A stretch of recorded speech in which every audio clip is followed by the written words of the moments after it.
దేవుని మాటలు కావాలన్నా దేవుని మాటలు ఉంటే మనకు పని చేస్తాయి.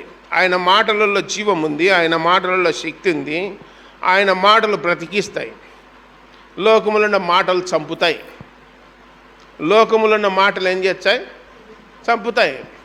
ఆ మాటలు ఏ మాటలు అంటే చెప్పుడు మాటలు.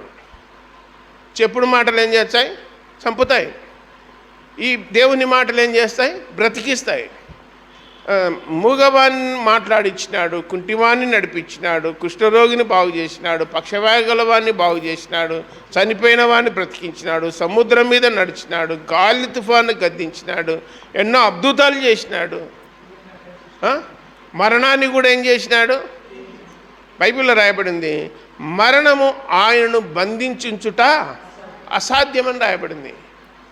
నీ పరిశుద్ధిని కుళ్ళు పట్టనీయమని రాయబడింది గ్రంథంలో, కీర్తనలలో. కాబట్టి 49వ కీర్తనలు అంటాడు, కుళ్ళు చూడక బ్రతుకు నరుడు ఎవడు అని ప్రశ్న వేసినాడు. కుళ్ళు చూడకుండా బ్రతికే నరుడు ఉన్నాడా అంటే పుట్టినవాడు గిట్టక తప్పదన్నట్లు ఈ లోకములో పుట్టిన ప్రతి మానవుడు ఏదో ఒక రోజు లోకాన్ని ఇడవవలసిందే.